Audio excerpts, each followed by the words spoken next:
Brand new music on your Christian Family Radio from Matt Hammitt. It's called Church Hurt, and Matt is our guest on the CFR Morning Show this morning. Matt, you shared the night that we got to hear this song the first time.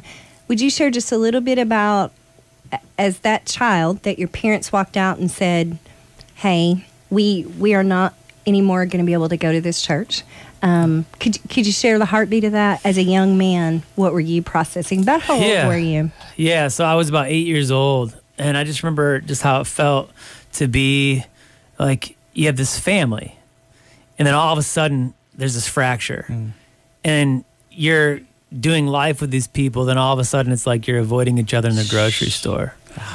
And I just thought, like, I just couldn't hardly comprehend that. And I saw the toll that it took on my parents even, just, how do you let go of people who are still in your heart?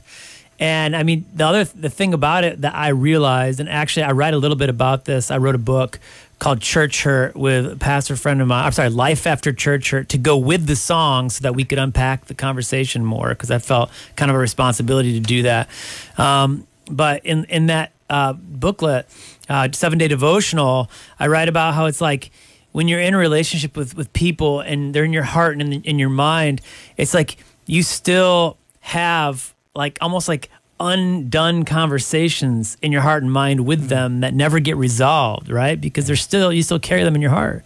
And when you can't have that kind of just completion of those conversations, that closure is what I'm trying to say. It's really hard, because then what happens is your imagination takes over. Then you start believing like, these people hate me. These people think this about me. I bet they're saying this. I bet they're doing that. And it's like, then the enemy begins to really grow this narrative and this hurt even bigger than it was in the isolation and in the mystery and in the lack of communication. And that, I think, is just, why it was so important. I realized when I was younger to get plugged back into a church and to get plugged back into community, or even if it's not a church, to get plugged back into a community group of people or a home group that, people who are following the Lord, who can help walk you through that pain. And that's what we did when we found Calvary Church in Toledo. I mentioned in the last break that my parents have been serving there now for 35 years, just volunteering. My mom actually works in the office now.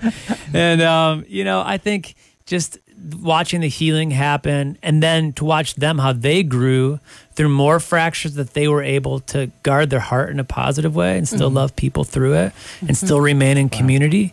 I guess out of that, I would encourage who's ever is listening, I know the pain is real. You can't minimize that pain. At the same time, we can sit in it in isolation.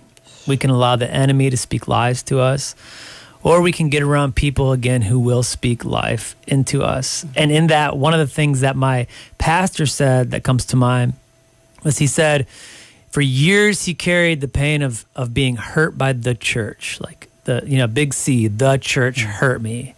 And one day his mentor said, I want you to write down the names of the people who hurt you. And he got a piece of paper and he wrote one name, 2 names. And he was left with 3 names on a piece of paper. 3 people who had hurt him in the church. And he realized, okay, it wasn't just the church that hurt me. It was 3 broken people who are broken just like me, who hurt me. And I think it's important not only to recognize that so that you can receive and seek and find, reconciliation or forgiveness in your own heart, even if you can't do that in person, but also so that you can recognize all the people who loved you well, because there's so many people who've loved us well. And I think the temptation for us is to carry the broad brushstroke of those who hurt us into the entire church. And so I hope that's healing for somebody. It is healing. It is the beginning of recognizing where the hurt initiated and what it really involves, because we can make those big broad strokes. I think we do that all the time. Recently, the Lord spoke to my heart and he said, when you're spinning out what you're talking about, your imagination, and the Lord said, speak out loud right now to the room. I gave you your imagination. You tell the enemy to cease and desist. Come on now. You tell him, thank you, listen, he's in. Come on now, it comes out of him. Love that. More with Matt Hammitt on the CFR Morning Show on Christian Family Radio.